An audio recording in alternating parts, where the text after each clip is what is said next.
सब। उम्मीद करता हूँ आप और आपका पूरा परिवार एकदम सुरक्षित होगा। आज हम आपके लिए यूपी ट्रिपल एस सी पेट 2022 के नए सिलेबस पर आधारित प्रश्नों की श्रृंखला में आज हम अपने इस यूट्यूब चैनल पर टॉपर्स थॉट पर आज जी के जी एस की जो हमारी सीरीज चल रही है, इसकी 5वीं वीडियो हम आप लोग के समक्ष लेके उपस्थित हुए हैं। अगर यह वीडियो आप लोग को पसंद आए तो आप लोग चैनल को सब्सक्राइब जरूर करें और बेल आइकन को ज़रूर प्रेस करें। हम हैं टॉपर्स थॉट, आपकी सफलता में सहायक। आपकी सफलता के लिए निरंतर हम यूपी ट्रिपल एस सी पेट के अच्छे अच्छे प्रश्नों की श्रृंखला आप लोगों के समक्ष हम लेकर प्रस्तुत हो रहे हैं। जो आपके परीक्षा में जो 30 नंबरों का जी के जी एस का आपका सिलेबस है, उसी के आधारित ये सभी प्रश्न आपको मिल रहे हैं, जो आपके परीक्षा के लिए काफ़ी महत्वपूर्ण है और आपकी परीक्षा में काफ़ी ज़्यादा सहायक सिद्ध होंगे। आइए समय व्यर्थ ना करते हुए हम आज के अपने प्रश्नों की श्रृंखला की तरफ चलते हैं। इस दुनिया में सब लोग अच्छे हैं, बस आपके दिन अच्छे होने चाहिए। दोस्तों, इस दुनिया में सब कुछ अच्छा होगा जिस दिन आपका दिन अच्छा होगा। उस दिन जब आपकी किस्मत का सिक्का उछलेगा ना, तो हेड भी आपका होगा, टेल भी आपका होगा। इसलिए पढ़ाई पर ध्यान देते रहिए और अपनी जॉब सिक्योर कीजिए। नंबर 1 पहला क्वेश्चन है आज हमारा, किस चीनी यात्री को वर्तमान शाक्य मुनि एवं यात्रियों में राजकुमार कहा जाता है? ए ऑप्शन है फाहयान, बी ऑप्शन है ह्वेनसांग, सी ऑप्शन है इसिंग, डी ऑप्शन है इनमें से कोई नहीं। तो दोस्तों, इसका जो सही आंसर हो जाएगा, ये हो जाएगा ह्वेनसांग। ह्वेनसांग को दोस्तों यात्रियों का राजकुमार कहा गया है और वर्तमान शाक्य मुनि भी है। और जो ये ह्वेनसांग था, ये चीन से हमारे देश में आया था। इसका मुख्य उद्देश्य था बौद्ध धर्म के बारे में दोस्तों विस्तार से जानकारी प्राप्त करना। और यह जो ह्वेनसांग हमारे देश में भारत में आया था, ये हर्षवर्धन के शासनकाल में हमारे देश भारत में दोस्तों यह आया था। आज का हमारा दूसरा क्वेश्चन है दोस्तों, कुंभ मेला को प्रारंभ करने का श्रेय किसे दिया जाता है? ए ऑप्शन है अशोक, बी ऑप्शन है चंद्रगुप्त द्वितीय, सी ऑप्शन है हर्षवर्धन, डी ऑप्शन है इनमें से कोई नहीं। तो दोस्तों, जो कुंभ मेला है, इसका स्टार्टिंग का कोई प्रमाणिक जानकारी तो है नहीं कि कब से शुरू हुआ, परंतु लिखित कुछ लेख प्राप्त हुए से इनमें से कुछ लेखों द्वारा यह बताया गया कि यह ह्वेनसांग द्वारा शुरू किया गया, जो हर्षवर्धन के शासनकाल में भारत आया था। आज का हमारा तीसरा क्वेश्चन है दोस्तों, कौन से 3 वेद संयुक्त रूप से त्रयी या वेद त्रयी कहलाते हैं?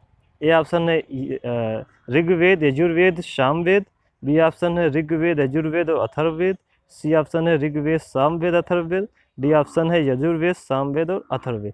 दोस्तों, यह थोड़ा आपके लिए कठिन क्वेश्चन है, पर जो इसका सही आंसर होगा ऋग्वेद, यजुर्वेद और सामवेद। ये ऑप्शन ए हमारा सही हो जाएगा।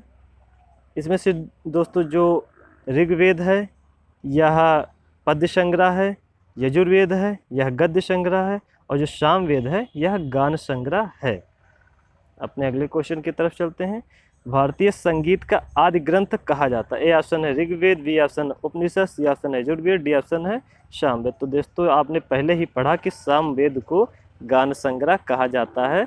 सामवेद ही भारतीय संगीत का आदि ग्रंथ कहा जाता है। आज का हमारा 5वां क्वेश्चन है, शेरशाह सूरी का मकबरा कहाँ स्थित है? ए दिल्ली, बी आगरा, सी सासाराम, डी लाहौर।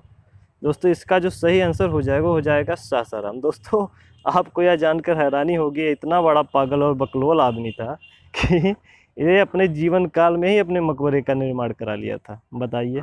और इसका जो मकबरा है यह सासाराम में स्थित है। आज का हमारा 6वां क्वेश्चन है, मनुष्य की खोपड़ी में कितनी अस्थियां होती है? ए ऑप्शन है 8, बी ऑप्शन है 30, सी ऑप्शन है 10, डी ऑप्शन है 12।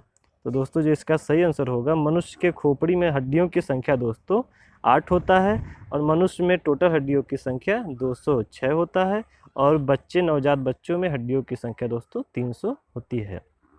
आज का हमारा 7वां क्वेश्चन है, निम्नलिखित में से किसकी स्थापना ज्योतिबा फूले ने की थी? ए सत्यशोधक समाज, बी दलित वर्ग मिशन समाज, सी बहुजन समाज, डी इनमें से कोई नहीं। दोस्तों, इसका जो सही आंसर हो जाएगा सत्यशोधक समाज। जो सत्यशोधक समाज की स्थापना दोस्तों ज्योतिबा बाई फूले ने की थी, जो महाराष्ट्र से बिलोंग करती थी।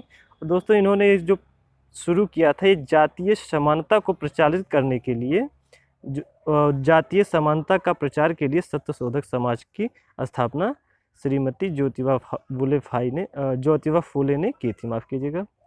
आज का हमारा 8वां क्वेश्चन है, वर्ष 2019 में जालियांवाला बाग हत्याकांड कहाँ पर हुआ था? ए ऑप्शन है अमृतसर, बी ऑप्शन है नागपुर, सी ऑप्शन है चंडीगढ़, डी ऑप्शन है कलकत्ता। तो दोस्तों आज का हमारा जो सही आंसर है 8वें क्वेश्चन का होगा अमृतसर। दोस्तों अमृतसर में ही 13 अप्रैल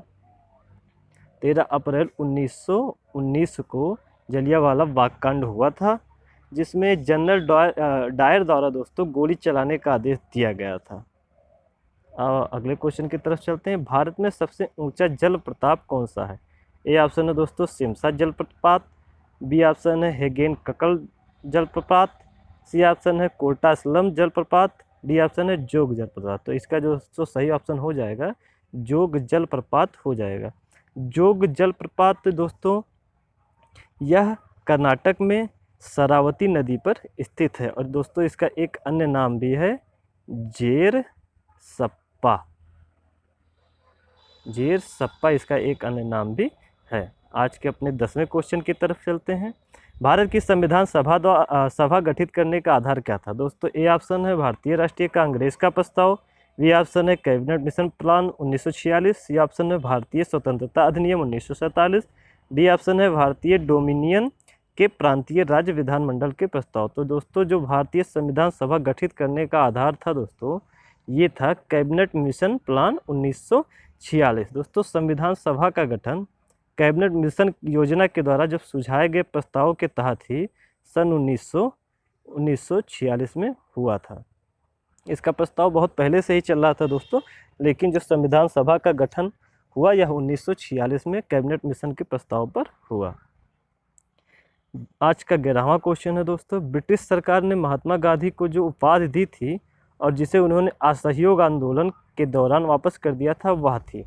ए Hind Kesari, B Kesari Hind, C Rai Bahadur, D the right honourable. दोस्तों इसका जो सही आंसर हो जाएगा ये हो जाएगा केसरी हिंद। दोस्तों जब 13 अप्रैल 1919 को जालियांवाला बाग कांड अमृतसर में हुआ था, उसी के जस्ट बाद गांधी जी ने इसी के विरोध में जो हिंदुस्तानियों पे कई हज़ार हिंदुस्तानियों को गोलियों से छलनी कर दिया गया था, उसी के विरोध में दोस्तों गांधी जी ने केसरी हिंद की उपाधि वापस कर दी और जमुना लाल ने राय बहादुर की उपाधि वापस कर दी और रविन्द्रनाथ टैगोर जी ने सर की उपाधि वापस कर दी थी। अगले क्वेश्चन की तरफ चलते हैं। आज का हमारा 12वां क्वेश्चन है, निम्न में से किस शासक का काल संगमरमर का काल कहा जाता है? संगमरमर का काल दोस्तों ए ऑप्शन है जहांगीर, बी ऑप्शन है शाहजहां, सी ऑप्शन है औरंगजेब, डी ऑप्शन है इनमें से कोई नहीं। आप दोस्तों क्वेश्चन से ही पता चल रहा होगा ये ऑप्शन है सही शाहजहां। इसी के काल में दोस्तों सिर्फ और सिर्फ संगमरमर के निर्माण हुए थे, इसी कारण इसके काल को संगमरमर काल भी कहा जाता है। आज का हमारा 13वां क्वेश्चन है दोस्तों, किसकी वीरता से प्रभावित होकर ब्रिटिश सैन्य अधिकारी ह्यूरोज ने कहा है भारतीय क्रांतिकारियों में यह अकेली मर्द है? ए ऑप्शन है नाना साहब, बी ऑप्शन है तात्या टोपे, सी ऑप्शन है लक्ष्मीबाई, डी ऑप्शन है कुंवर सिंह। दोस्तों इसका जो सही आंसर हो जाएगा 1957 के युद्ध में दोस्तों बहुत ही असीम वीरता का ताकत दिखाते हुए रानी लक्ष्मीबाई शहीद हुई थी। इन्हीं को ह्यूरोज ने कहा था कि भारतीय क्रांतिकारियों में अकेली मर्द हैं। नाना साहब और तात्या टोपे, कुंवर सिंह ऑप्शन गलत है। आज का हमारा 14वां क्वेश्चन है दोस्तों, 1857 में भारत में हुए विद्रोह के एक नेता तात्या टोपे का मूल नाम क्या था? ए ऑप्शन है गोपाल कृष्ण गोखले, बी ऑप्शन है नाना साहेब, बी ऑप्शन है बालाजी राव, डी ऑप्शन है रामचंद्र पांडुरंग। तो दोस्तों इसका जो सही आंसर हो जाएगा, एक सेकंड, इसका जो सही आंसर हो जाएगा रामचंद्र पांडुरंग। तात्या टोपे का जो और एक नाम था, मूल नाम, वो रामचंद्र पांडुरंग था। लोग इन्हें प्यार से तात्या टोपे पुकारते थे। आज का हमारा 15वां क्वेश्चन है, 18 विद्रोह में एक नेता तात्या टोपे, तो वही क्वेश्चन रिपीट हो गया, माफ़ कीजिएगा। 16वां क्वेश्चन है, कपिल मुनि द्वारा प्रतिपादित दार्शनिक प्रणाली है? ए ऑप्शन है पूर्व मीमांसा, बी ऑप्शन है सांख्य दर्शन, सी ऑप्शन है न्याय दर्शन, डी ऑप्शन है उत्तर मीमांसा। दोस्तों इसका जो सही आंसर हो जाएगा वो हो जाएगा सांख्य दर्शन। कपिल मुनि द्वारा प्रस्तावित प्रतिपादित दार्शनिक प्रणाली है सांख्य दर्शन। दोस्तों सांख्य शास्त्र जो था यह तत्व पर आधारित था और इसके प्रवर्तक थे कपिल मुनि। आज के अपने अगले क्वेश्चन की तरफ चलते हैं। 17वां क्वेश्चन है, उत्तराखंड में अशोक का एक शिलालेख स्थित है। ए ऑप्शन है देवप्रयाग में माफ़ कीजिएगा, बी ऑप्शन है कालसी में, सी ऑप्शन है केदारनाथ में, डी ऑप्शन है ऋषिकेश में। तो दोस्तों जो उत्तराखंड में अशोक का एक शिलालेख उपस्थित है वह है कालसी में स्थित है। और इसमें जो लेख में जो भाषा मिली है दोस्तों, वह भाषा प्राकृत था और जो लिपि था दोस्तों वो ब्राह्मी लिपि था। 18वां क्वेश्चन है, अशोक के अधिकांश शिलालेख किस भाषा व लिपि में। दोस्तों अशोक एक महान राजा थे, इनके अनेकों शिलालेख भारत में जगह जगह पाए गए हैं। तो अशोक के अधिकांश शिलालेख किस भाषा व लिपि में है। ए ऑप्शन है प्राकृत व ब्राह्मी, बी ऑप्शन है संस्कृत व ब्राह्मी, सी ऑप्शन है पाली व ब्राह्मी, डी ऑप्शन है इनमें से कोई नहीं। तो दोस्तों इसका जो सही आंसर हो जाएगा ये हो जाएगा प्राकृत और ब्राह्मी। अशोक के ज़्यादातर शिलालेख दोस्तों प्राकृत और ब्राह्मी भाषा में पाए गए थे। 9वां क्वेश्चन, ये भी रिपीट हो गया, माफ़ कीजिएगा दोस्तों। 20वां क्वेश्चन है आपका, सप्तरथ मंदिर कहाँ अवस्थित है। दोस्तों इसका सप्तरथ मंदिर कहाँ है ये आप लोग बताएंगे। ए ऑप्शन है महाबलीपुरम, बी ऑप्शन है कांचीपुरम, सी ऑप्शन है मदुरै, डी ऑप्शन है पुरी। तो इसका जो दोस्तों सही ऑप्शन हो जाएगा वो हो जाएगा महाबलीपुरम।